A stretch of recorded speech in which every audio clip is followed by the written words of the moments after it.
They left her out of the family vacation without a word. So she booked a first-class trip, posted one photo, then went silent. Now they're begging for forgiveness, but all she gave them was the receipt. What happened next will shock you. But before we continue, hit that subscribe button for more stories like this. It started with a mindless scroll. Miriam was lying in bed, cradling a cup of chamomile tea and trying to distract herself from another quiet Friday evening when her thumb froze mid-swipe. There, tucked between recipe reels and garden quotes, was a bright, sun-drenched photo posted by her daughter-in-law. A wide, grinning group shot on a tropical beach, complete with cocktails, sunglasses, and sunburned shoulders. At first, Miriam didn't process it fully. She looked at the figures like one might study a stranger's postcard, until her eyes recognized the details. Her husband's pale legs in those swim trunks she always hated, her son's laugh crinkling the corners of his face, her daughter's head thrown back, mid-laugh.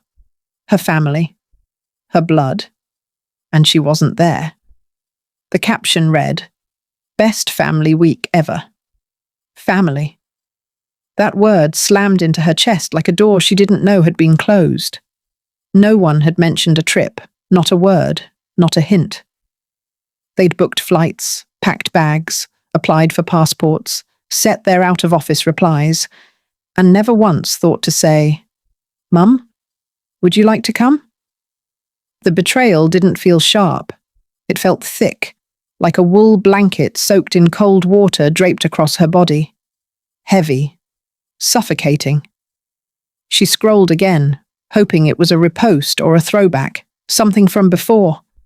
But every comment confirmed it. "Looks amazing. Just saw you guys yesterday. Tell Miriam I said hi." Miriam sat up straighter. There were no new messages on her phone, no missed calls, no accidental texts. Just silence, the kind that grows louder the longer you stare into it. She opened the family group chat. Just her husband, her 2 kids. The last message had been hers. A forwarded photo of daffodils she saw blooming early in her garden. No replies. Not even a thumbs up. That had been 8 days ago. And in those 8 days, they'd all boarded a plane, flown somewhere with turquoise water, taken matching photos in linen, and left her behind like a forgotten jacket. She didn't cry. She didn't rage. She just sat there, back rigid, tea cooling in her hands, realizing something she never expected from her own family. She was optional now. The kind of person you thank out loud, but never include in the real memories. A placeholder? A background extra? Someone to be informed after the fact, if at all.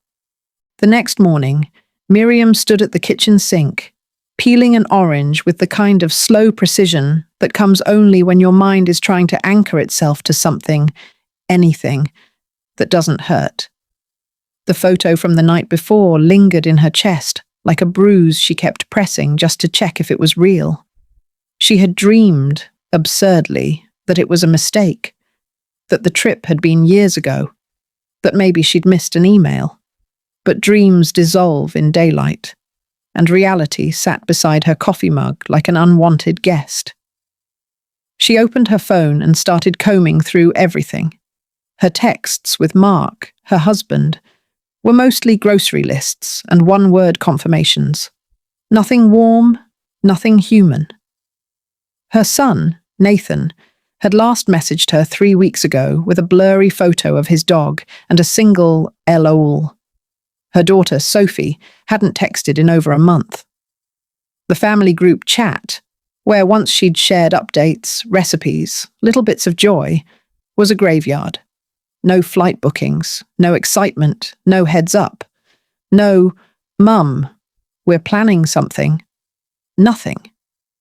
She even searched her email inbox, thinking maybe an invite got buried beneath newsletters and bank statements. But the only new message was a discount offer from the garden centre.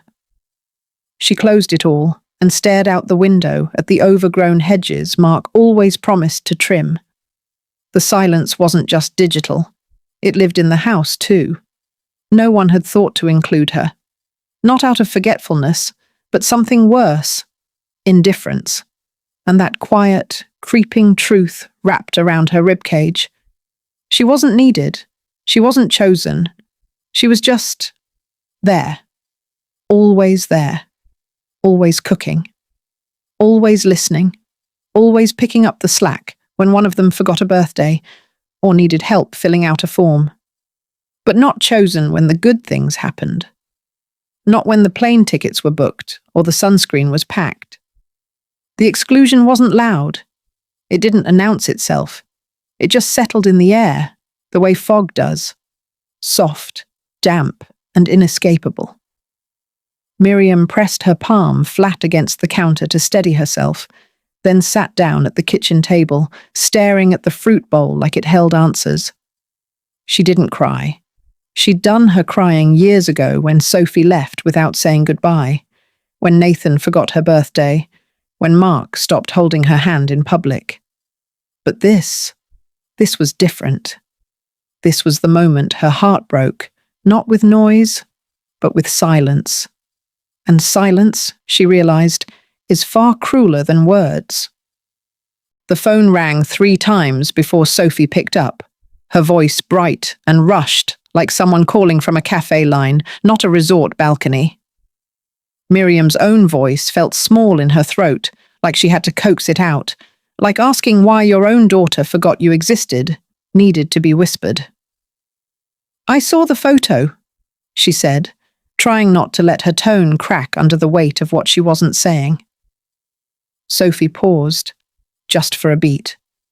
Then came the clumsy laughter, the kind that tries to make a wound sound like a misunderstanding. "Oh, that," she said. "It was kind of a last-minute thing, Mum. Just a quick trip. We figured the heat might be too much for you." The heat. Miriam stared out the window at her own garden, where she had spent every summer pruning roses and kneeling under the sun with no complaints, where she'd hosted sweaty barbecues for Sophie's birthdays for over a decade. But now, apparently, she couldn't handle heat. It wasn't even a proper lie. It was worse.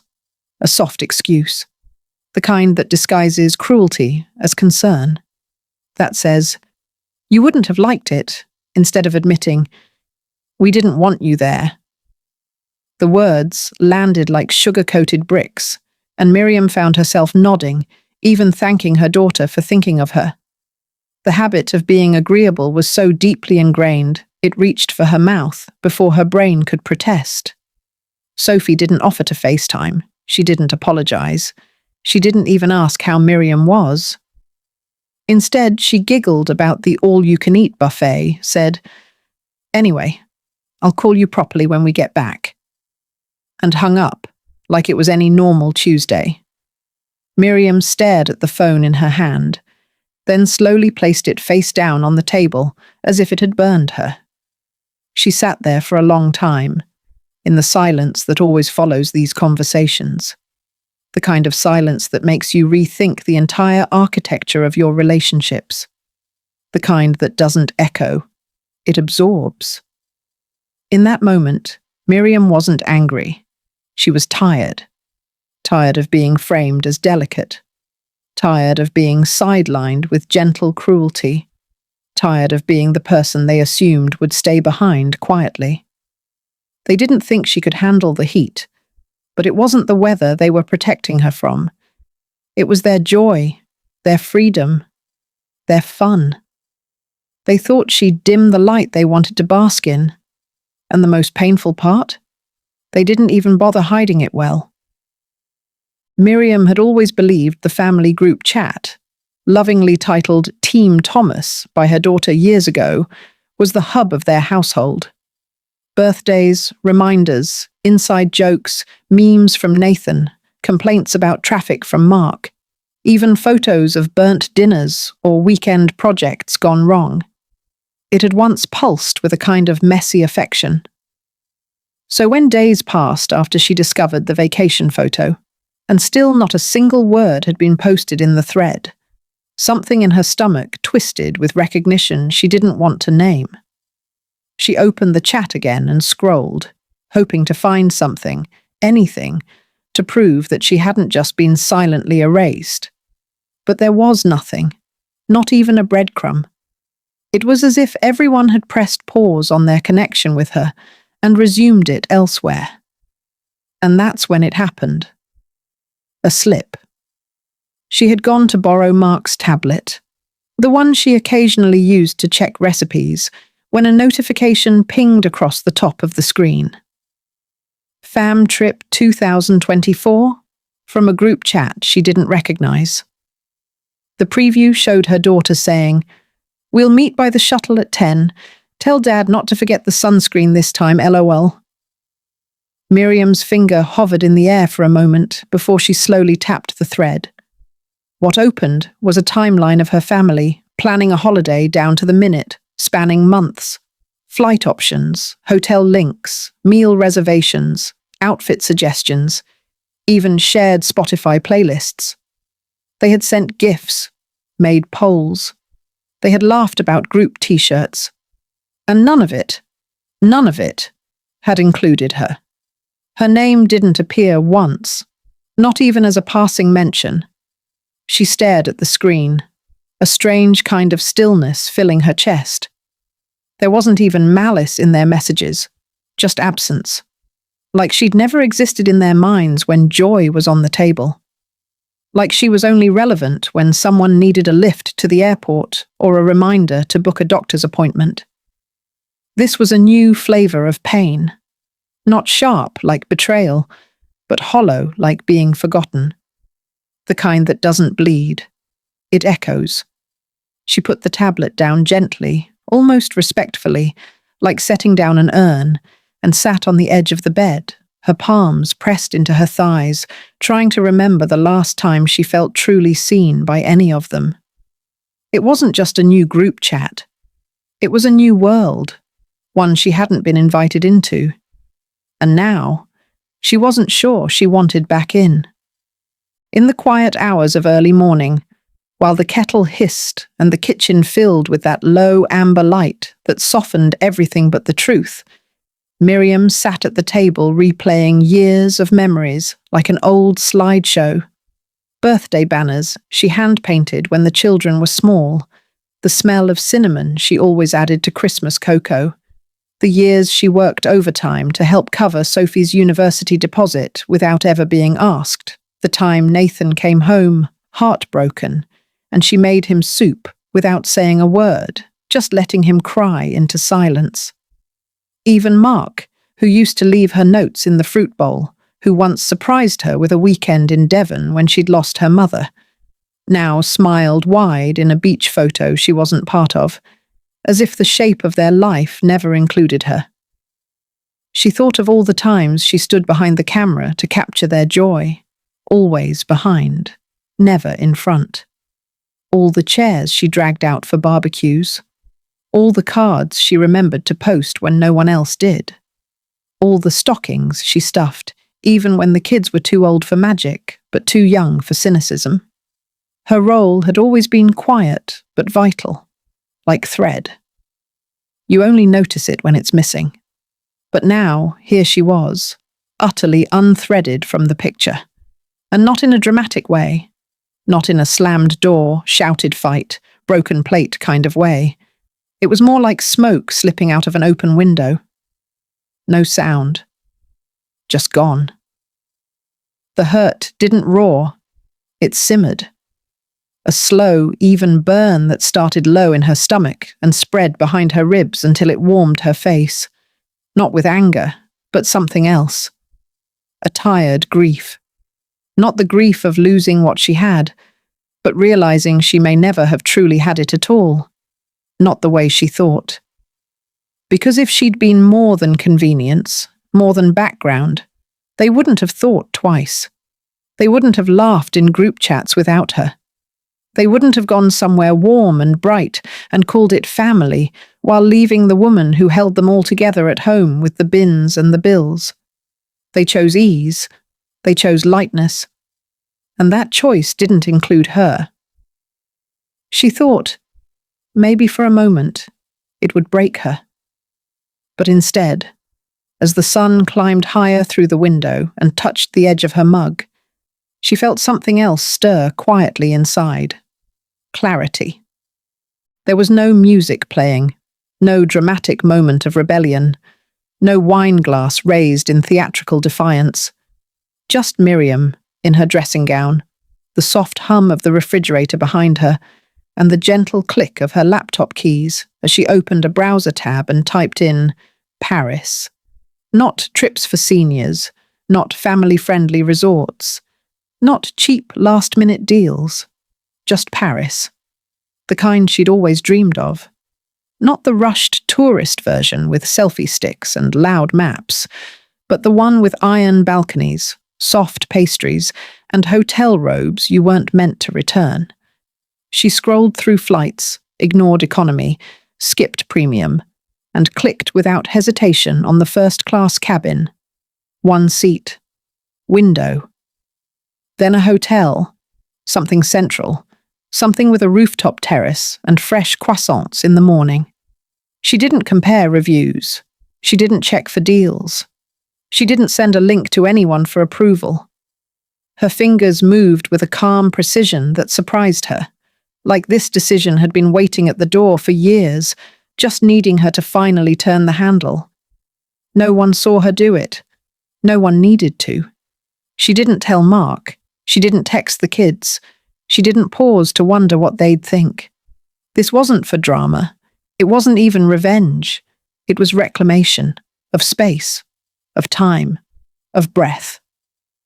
She closed the confirmation email, exhaled deeply through her nose, and stood up to refill the kettle. That was it. No fireworks, no applause, just Miriam making a decision without needing permission, for the first time in what felt like forever. She glanced out the window, where the same garden she always tended seemed to shimmer slightly in the early light, not changed, but quieter somehow, like it understood, like it was proud. She would pack light.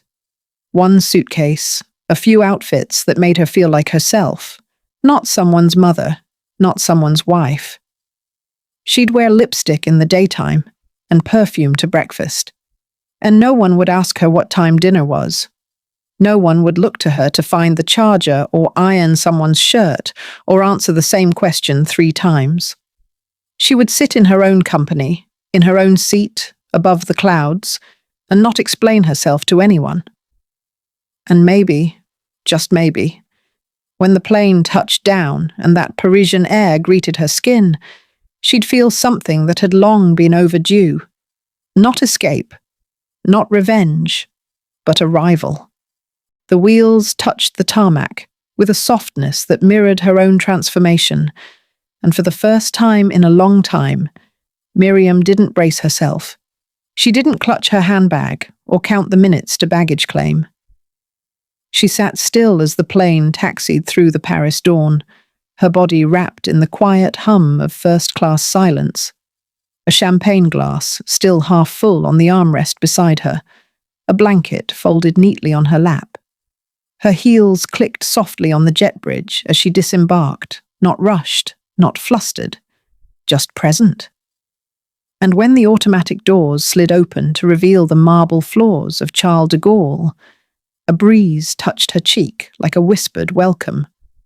Paris didn't know who she was, and that was the beauty of it.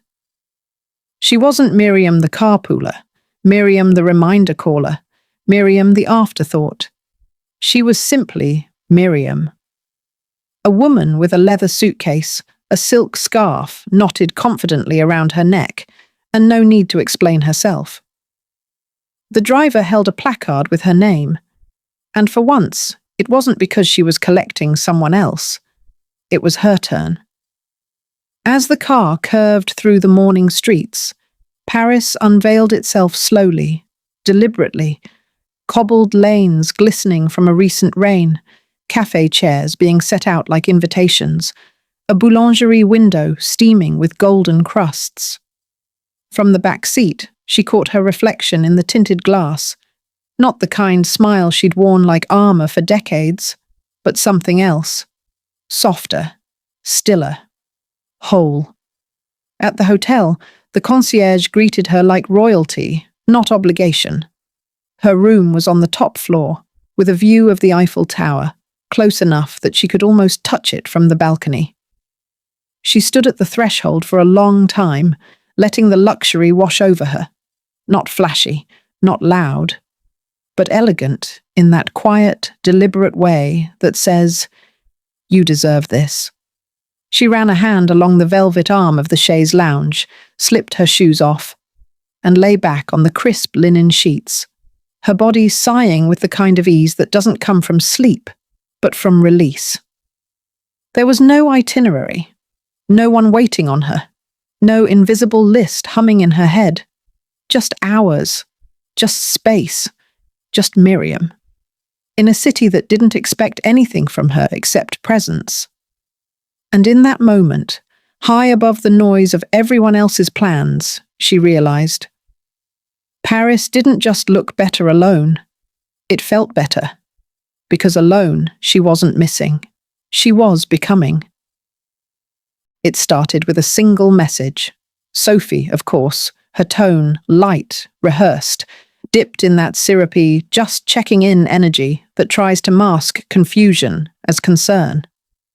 "Hey, Mum, saw your post. Are you in Paris?" The double question marks gave her away. Miriam didn't respond. She was halfway through a pain au chocolat on a sun-dappled balcony, coffee hot in her hand, bare feet propped on a cushioned stool, the Eiffel Tower peeking at her through wrought-iron rails. She read the message once, twice, then slipped her phone face down beside her plate. A few hours later, Nathan called. Twice. Then texted. "You didn't tell us you were going anywhere. Is everything okay?" That last sentence landed with a strange irony. Now he wanted to know how she was, now that she had removed herself from their orbit. Mark's voice note came next, stilted, breathless, as though trying to jog alongside the sudden realization that his wife had moved on without needing his map. "Miriam, where are you? I thought you had book club this week. This is, unlike you." Unlike her. That phrase alone made her pause mid-sip. What did that mean exactly? That she wasn't supposed to surprise anyone? That her role was to always be reachable, reliable, stationary? The screen filled with more messages, some playful, some puzzled, some clearly inching toward panic. And for the first time in years, she let them pile up like dishes that weren't her job to clean. Because this wasn't about making them worry.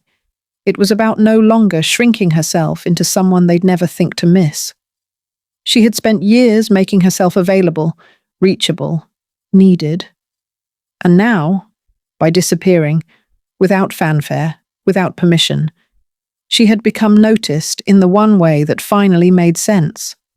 Absence. The irony wasn't lost on her. The very people who left her out of the sun were now scrambling to find her shadow. She walked to a boutique after breakfast, trying on a blouse she would have talked herself out of last year. In the dressing room, the notifications buzzed like distant echoes from a past version of her life. But she was here now, among silk and lavender, and the hush of a language she didn't need to fully understand to feel beautiful in. They were just beginning to feel what she had felt for years, forgotten, unimportant, left out. And the best part, she didn't have to explain a thing. Paris was answering for her. The phone buzzed across the small cafe table like a restless insect, the screen lighting up with her husband's name.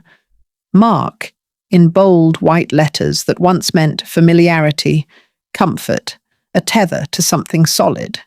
Now it just pulsed with the weight of too late attention. Miriam didn't flinch. She didn't reach. She watched it ring while gently stirring the sugar into her café crème, her other hand wrapped around the warm ceramic cup, as if anchoring herself to something much quieter, much kinder than the voice on the other end. Around her, the rooftop garden whispered with life.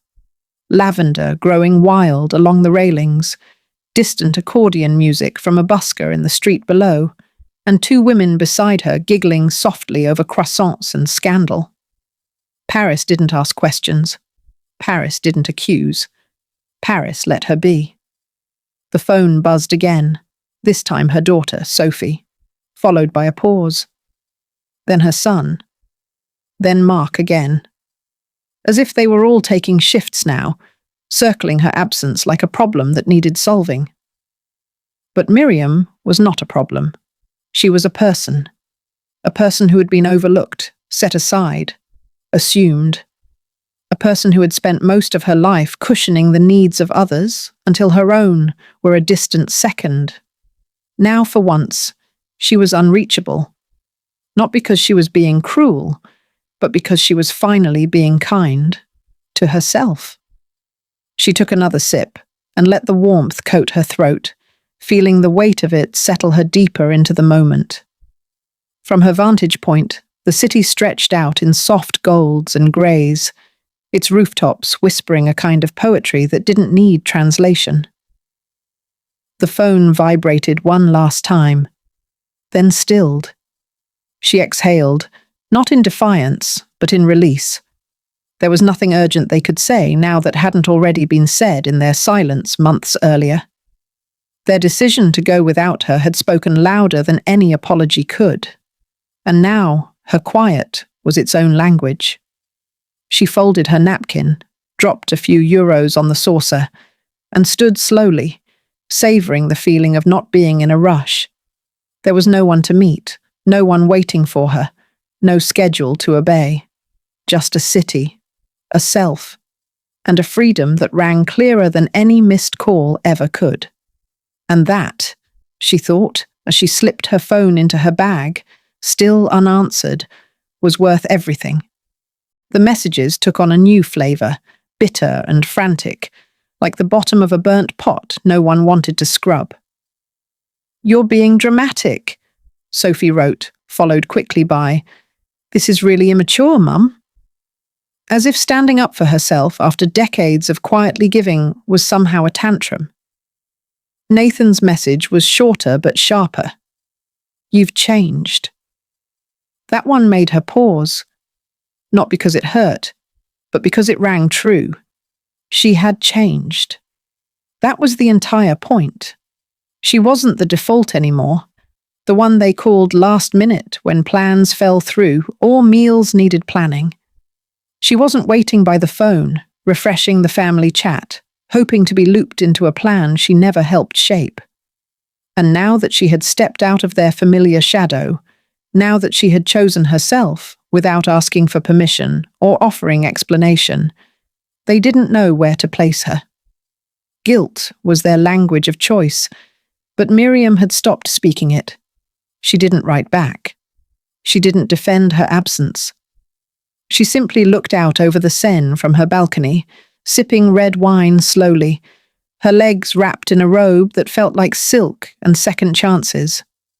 Below, the city moved at its usual rhythm, cars honking, lovers strolling, the occasional hum of street musicians, and not once did it pause to question her presence. In Paris, she wasn't being dramatic. She was just being. The comments kept coming, layered like passive-aggressive icing on a cake she never wanted a slice of. "We didn't mean to hurt you. You're overreacting. It was just one trip."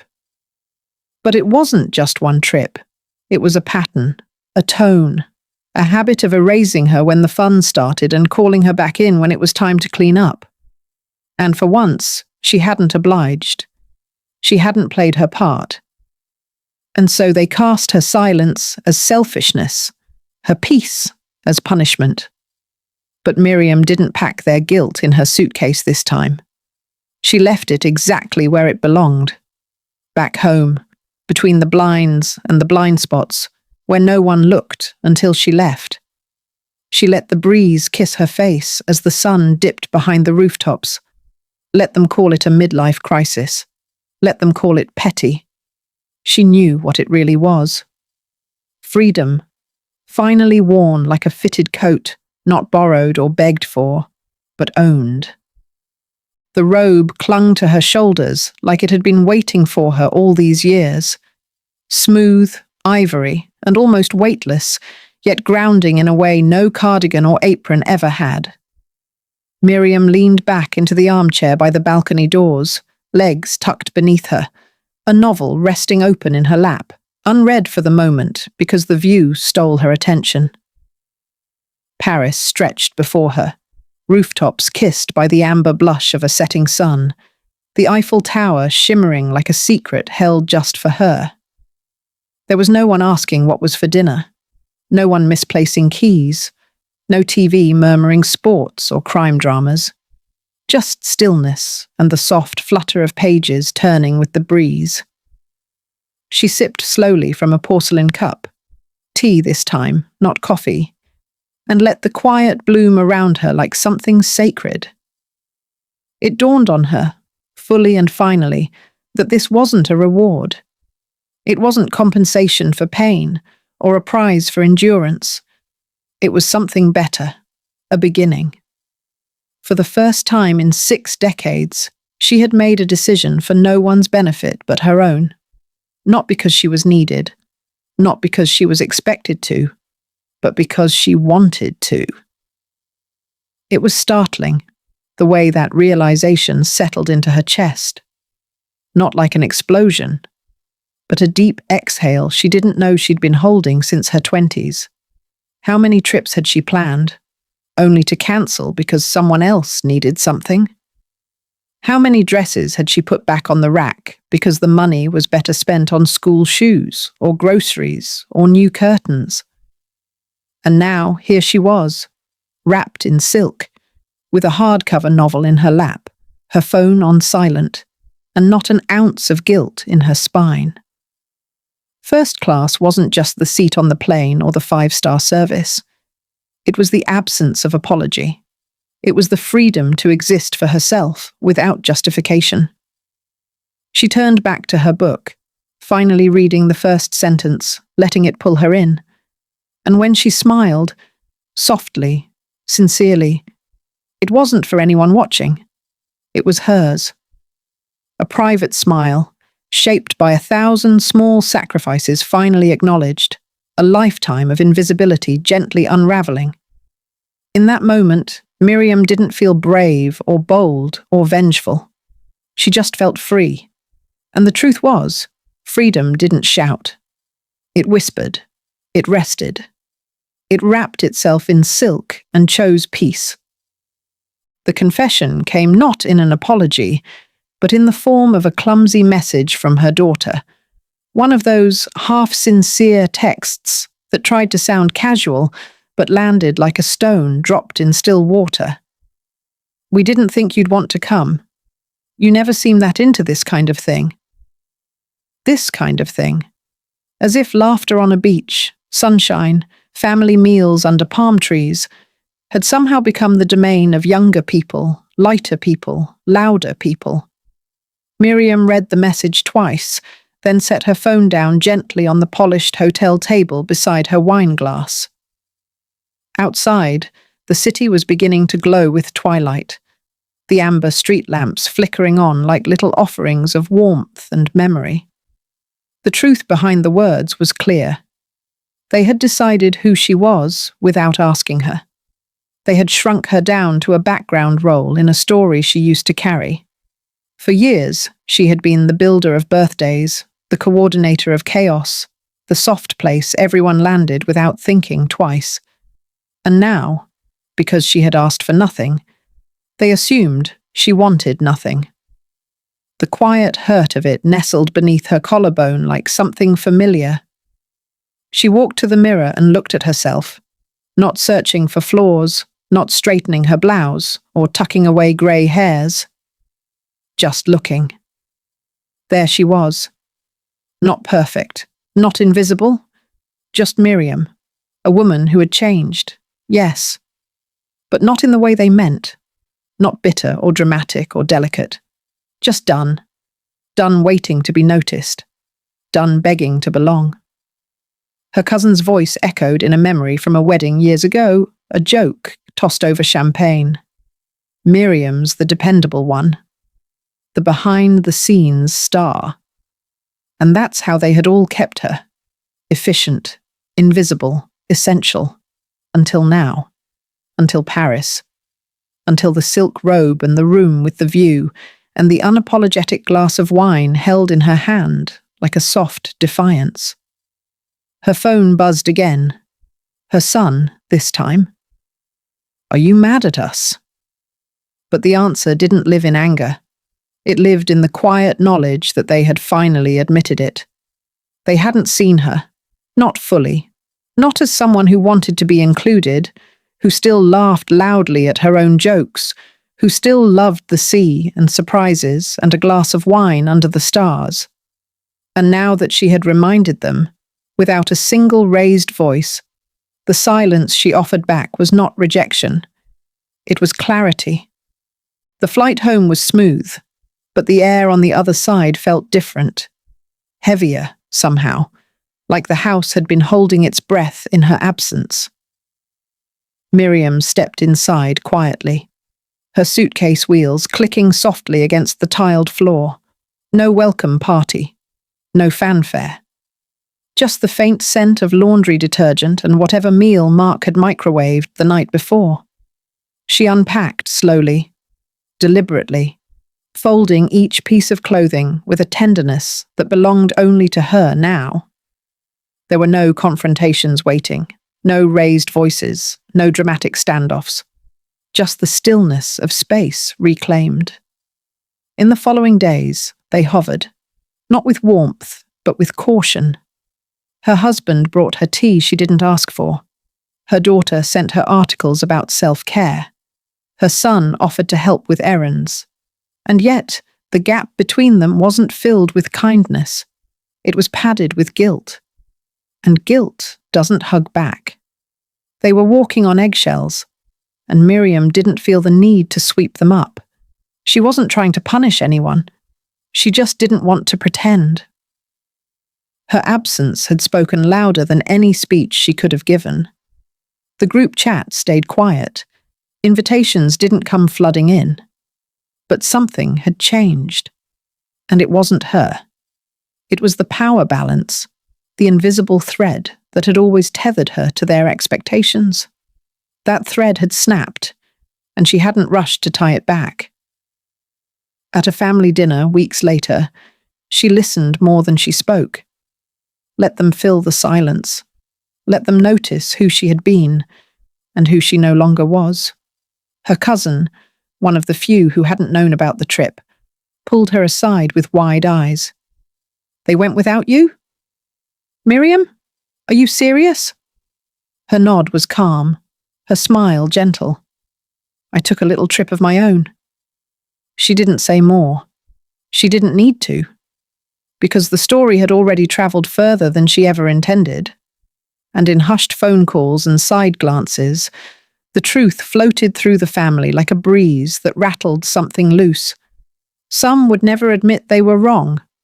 Others had already started seeing her differently, not as the helper, not as the background, but as a woman with edges, a woman who could disappear and still be whole. Miriam didn't need their apologies anymore. She had seen Paris. She had heard her own silence.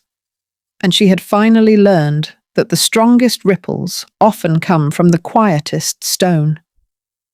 Returning home didn't mean returning to them, not in the way they expected.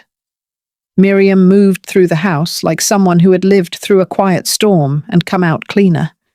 She didn't ask about their schedules, didn't hover by the kettle waiting to hear about their day.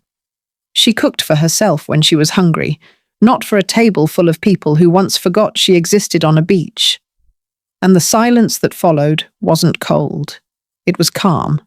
They noticed, of course. Mark offered to plan a dinner, as if a roast chicken and a bottle of red could smooth over the cracks. Sophie brought flowers, unsure whether they were a peace offering or a bribe. Nathan tried humour, those silly little digs he used to make at her expense, except this time she didn't laugh. She just smiled softly, like someone reading a story they'd already outgrown. The space between them didn't shrink, it clarified. There was no big argument, no apology monologue, no tearful scene in the living room. That would have required vulnerability they still didn't know how to offer. What existed instead was a kind of measured distance. They walked on eggshells, unsure whether she was angry, hurt, or simply done. The truth was simpler than all of that. She was at peace. The kind of peace that comes not from fixing what's broken, but from letting it stay broken if it means preserving yourself. Miriam began doing small things that were only hers, long walks with no destination, quiet mornings with poetry and hot tea, visits to galleries where no one interrupted her reverie to ask where the toilets were. She had created a life that didn't orbit around theirs anymore, and they could feel it. They didn't say it aloud, but she saw it in the way Mark watched her now, unsure of what she was thinking. In the way Sophie paused before asking for help. In the way Nathan seemed more careful with his words. The balance had shifted. And Miriam wasn't moving to fix it. She was simply living in it. She no longer chased conversations or sought permission to rest. The distance didn't feel like loss. It felt like air. And for the first time in her life, home wasn't a place filled with duties. It was a sanctuary she carried within her. One where she didn't have to knock to be let in. Closure didn't arrive with an apology. It didn't come wrapped in flowers or tied up in a heartfelt family talk. It came instead in the form of a quiet transfer notification that pinged on her phone one Friday morning. A crisp £4,000, marked as reimbursement, flight and accommodation. No message, no subject line, no explanation. But Miriam knew exactly what it was. She stared at the screen for a long moment, her tea going cold beside her, and let the weight of it settle in. It wasn't about the money. It never had been. It was about acknowledgement, recognition, however clumsy. They had seen the price tag now, not just of the flight or the hotel, but of the years, the cost of being overlooked, the debt of being always there and never considered. She didn't respond.